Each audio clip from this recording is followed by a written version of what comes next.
नमस्कार, मैं हूं विमलेंदु। आज एक पुस्तक का विमोचन था। आदरणीय उपेंद्र कुशवाहा जी ने पुस्तक का विमोचन किया। पुस्तक का नाम था समग्र क्रांति से संपूर्ण क्रांति तक, डॉक्टर लोहिया जेपी। पुस्तक के लेखक श्री रामपुकार सिन्हा जी आज हमारे साथ हैं। रामपुकार सिन्हा जी, बहुत बहुत स्वागत है। पहले तो बहुत बहुत बधाई एक पुस्तक लिखने के लिए। आप इससे पहले भी एक पुस्तक लिख चुके हैं। दोनों पुस्तक का संक्षिप्त परिचय दे दीजिए। जी, सबसे पहले मैं आपके यूट्यूब चैनल के माध्यम से मैं पूरे देशवासियों को बधाई देना चाहता हूं। और आज की इस पुस्तक विमोचन समारोह में, जिसके विमोचनकर्ता भारत सरकार के पूर्व शिक्षा राज्य मंत्री और जदयू संसदीय बोर्ड के सम्मानित राष्ट्रीय अध्यक्ष आदरणीय बड़े भाई उपेंद्र कुशवाहा जी के कर कमलों द्वारा हुआ, इसमें इतनी बड़ी तादाद में बुद्धिजीवियों का, राजनीतिक सामाजिक कार्यकर्ताओं का जमावड़ा हुआ, यह बहुत ही सौभाग्य की बात है। और जो आपने बताया कि मैं 2 पुस्तक लिखा। पहली पुस्तक मैंने चंपारण सत्याग्रह शताब्दी वर्ष 1917 से 2017 में, जब पूरा देश, पूरा दुनिया गांधी का चंपारण सत्याग्रह पर जब शताब्दी समारोह मना रहा था, तो उस समय मैंने एक पुस्तक लिखी थी, चंपारण सत्याग्रह और गांधी। और वह पुस्तक बहुत चर्चित हुआ। कैलाश सत्यार्थी, जो नोबेल पुरस्कार बचपन बचाओ आंदोलन के प्रणेता रहे हैं, उन्होंने उस पुस्तक को बहुत तारीफ की और उन्हें बहुत सारी पुस्तक को मंगवाया और उसको उन्होंने अपना समीक्षा भी मुझे की और मुझे बधाई भी दिया। वो पुस्तक चंपारण सत्याग्रह और गांधी था।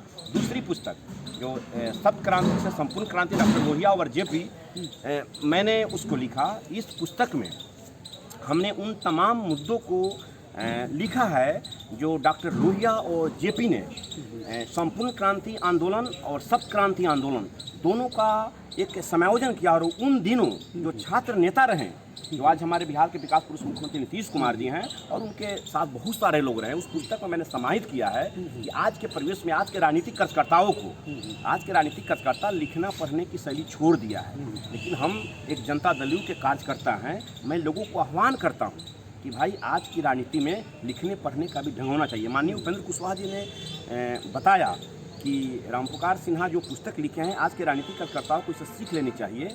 आप वहाँ पठन पाठन का जो सिलसिला है, प्रशिक्षण का जो सिलसिला है, वो जारी रहे, लिखने पढ़ने का सिलसिला जारी रहे। जी, तो उनकी ये बानी आज के कार्यकर्ताओं के दिल को छुआ है कि आज भी लोहिया और जेपी के नीति और सिद्धांतों पर चलने वाले बिहार की राजनेता स्थापित हैं और बिहार के राजनेता इस पर सोच रहे हैं कि राजनीति का क्या ढंग होना चाहिए। लोकतंत्र, समाजवाद, धर्मनिरपेक्षता, ये सब जो मुद्दा है राजनीति का, उसको लिखने और संवारने का काम आज के राजनीतिक कार्यकर्ताओं को करनी चाहिए, जो आज के राजनीतिक कार्यकर्ता भूल गए हैं। जो सप्त क्रांति और संपूर्ण क्रांति, यानी लोहिया और जेपी के जो अनुयायी राजनीति में आए, क्या वो उनके सपनों को साकार कर पाए? आज आप सप्त क्रांति और समाजवाद या संपूर्ण क्रांति के जो सिद्धांत हैं, जो उसकी मूल भावना है, उसको आज आप राजनीति में व्यवहारिक रूप से कहाँ देखते हैं? देखिए, पहले के दौर था, 2000 के दौर के पहले, कि कुछ लोग एक जाति व्यवस्था तक सिमटा के रख दिए थे। लेकिन जब बिहार के विकास पुरुष मुख्यमंत्री नीतीश कुमार जी जब सत्ता संभाले, तो उन्होंने जो नर नारी समता, लोकतंत्र, समाजवाद, धर्मनिरपेक्षता, राजनीति में महिलाओं की भागीदारी, अति पिछड़ा अल्पसंख्यक समाज का उत्थान, ये जो लोहिया और जेपी का सपना था, उस सपना को साकार होता बिहार की राजनीति में देख रहे हैं। और आज आप देख रहे हैं पंचायती राज चुनाव में जो गांधी का परिकल्पना था, पंचायती राज चुनाव में महिलाओं की भागीदारी होनी चाहिए, अति पिछड़ों की भागीदारी होनी चाहिए, वो आज दिख रहे हैं ना। आज तो दिखाई पड़ रहा है बिहार की धरती पर, और इसका अनुकरण पूरा देश कर रहा है। रामपुकार बाबू, मैं थोड़ा सा पीछे ले जाना चाहूँगा बिहार की राजनीति पर। बिहार की राजनीति में आदरणीय नीतीश जी, लालू जी, रविशंकर प्रसाद, सुशील कुमार मोदी, ये सब उसी जेपी आंदोलन के उपज हैं। निश्चित बाद में इनकी धारा अलग हो गई। राजद, लालू जी और जदयू, वो दोनों भाजपा में हैं। एक की विचारधारा संघ से जुड़ी हुई है, एक जो है सो समाजवाद पर केंद्रित है। बल्कि दोनों, राजद और जदयू, दोनों का मूल सिद्धांत तो एक ही है, लोकतंत्र और समाजवाद। लोकतंत्र और समाजवाद।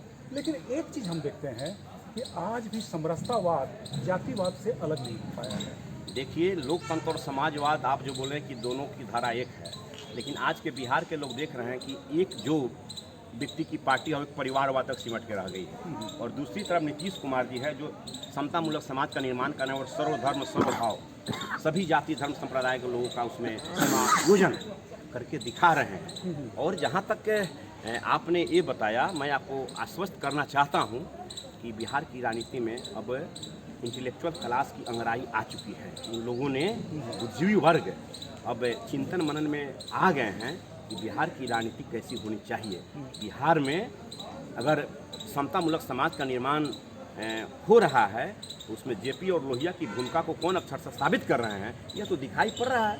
और इस दिखाई को, सपना को आप देख रहे हैं। आज माननीय उपेंद्र कुशवाहा जी ने बताया, सभी वक्ताओं ने बताया कि नीतीश कुमार क्या किए, किस तरह समाज का निर्माण किया, आज कैसा समाज हमारा इतना आगे बढ़ रहा है। महिला वक्ताओं ने बोली कि भाई आज नारी का जो उत्थान हुआ वो नीतीश कुमार के शासनकाल में उत्थान हुआ। पहले नारी को घर में दबा कर रखा जाता था। जी, पंचायती राज व्यवस्था इसका एक उदाहरण है। पंचायती राज व्यवस्था, सरकारी शिक्षक में, सरकारी नौकरियों में महिलाओं का आरक्षण, तमाम। लेकिन मैं एक बात और इस पर कहना चाहूँगा।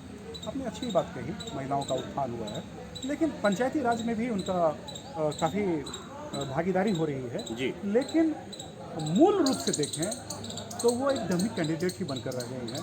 आज मुखिया पति और सरपंच पति का ही बोलबाला है। देखिए, मैं एक कहने की बात आपका लाजमी है, लेकिन आज भी महिलाएं जब चौकट से बाहर निकल रही है, उनको भी अपना अधिकार, फंडामेंटल राइट मेरा क्या है, मौलिक अधिकार क्या है, वो समझ रही है।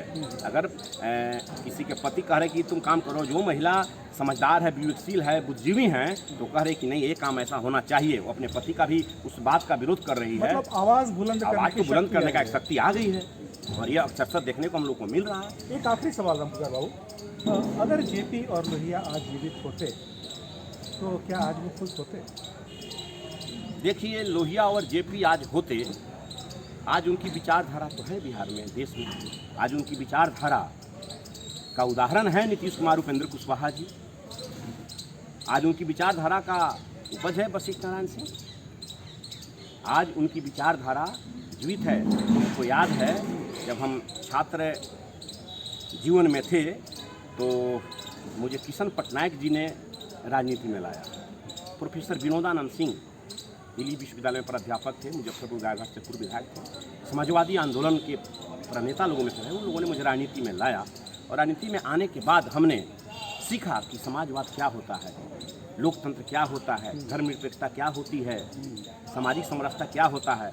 और आज हम बड़े भाई उपेंद्र कुशवाहा जी के नेतृत्व में, आदरणीय मुख्यमंत्री जी के नेतृत्व में हम लोग यहाँ चल रहे हैं। और नीतीश कुमार जी का जो सपना है, उस सपना को आदरणीय बड़े भाई उपेंद्र कुशवाहा जी आज आगे बढ़ा रहे हैं। उनके सपना को उन्होंने देखा कि जब समाजवादी धाराएं को लोग खंडित कर रहा है तो उपेंद्र कुशवाहा जी ने बहुत क्रांतिकारी कदम उठाया और नीतीश कुमार जी का साथ दिया। और आज हम लोग सब लोग साथ चल रहे हैं। और बिहार की राजनीति में हम जैसे पढ़े लिखे सामाजिक राजनीति कार्यकर्ताओं का समय आएगा और राजनीति का जो अपराधीकरण एक दौर में चल रहा था वो समाप्त होता जा रहा है और अच्छे लोगों का पदार्पण राजनीति में हो रही है। अच्छे लोग जो गैर अपराधी हैं, जो भ्रष्ट नहीं हैं, हम उम्मीद करते हैं कि बिहार में यह सपना साकार हो। वहीं जेपी और लोहिया का सपना है। लेकिन एक बात में थोड़ा सा आपको, शायद आप मुझसे सहमत ना हो, बिहार बुद्ध और महावीर की भूमि रही है और भी बड़े महापुरुष की भूमि रही है। उन्हें यह उपदेश देना पड़ा कि चोरी मत करो, झूठ मत बोलो। कहने का मतलब समाज में चोरी हो रही थी, झूठ बोला जा रहा था। आज जेपी और लोहिया के विचार प्रासंगिक हैं, आज भी प्रासंगिक हैं। कहने का मतलब वो प्रसंग जो था वो समाप्त नहीं है, उनकी प्रासंगिकता को पूरी तरह से पुष्ट नहीं किया गया है। कहीं ना कहीं हम पीछे रह गए हैं। आज भी महामानव बुद्ध और महावीर जब तक दुनिया रहेगी उनके नीति और सिद्धांत रहेंगे। जब तक दुनिया रहेगी गांधी, लोहिया, अम्बेडकर, जयप्रकाश, कर्पूरी ठाकुर, जगदेव प्रसाद, स्वामी सहजानंद सरस्वती, बाबू वीर कुंवर सिंह, अशफाकुल्लाह खां का ये नीति और सिद्धांत इस धरती पर रहेगा। और आपको पत्रकार महोदय, मैं आपको आश्वस्त करना चाहता हूँ कि जब भी समाजवादी धाराएं आगे आएगी तो सांप्रदायिक शक्तियों को उखाड़ फेंकेगा, समाज में समरस समाज का निर्माण होगा। बहुत बहुत धन्यवाद रामपुकार जी।